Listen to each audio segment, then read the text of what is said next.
Open the project settings and under the environment tab adjust the only option. None of the lights will affect this color in any way.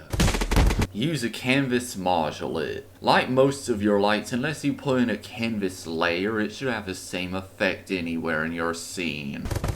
Open any image editor and create a gradient, ideally white over a transparent or black background. This is so you can more freely adjust the color in the editor. It can be as big or as rough as you want, but it needs to be centered and must not extend beyond the image borders. Otherwise it just looks...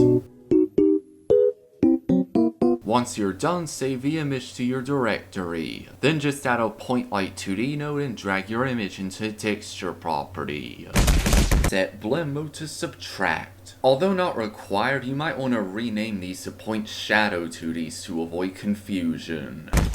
Add an animation player and keyframe the color, size, visibility, or any other property you need, or assign it to a script, just ignore this part. Best way to do it here is to use export variables and to tween. I'll leave the exact steps for you to decide, but this is a basic example where it shifts to one end color, shifts back to start color, which frankly doesn't even need an export, and then loops indefinitely.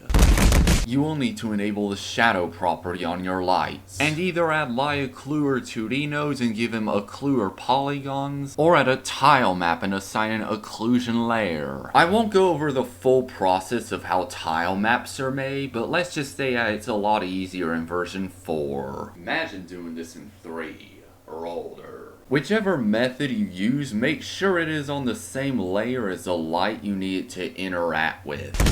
Create a new canvas item material and set it to unshaded. Ideally, you should save this filter as a new scene and reuse it for your other objects. Use a directional light 2D. Adjust the color and energy of whichever values you need and make sure that shadows are enabled. Then in the Node 2D section, adjust the rotation to move your light source.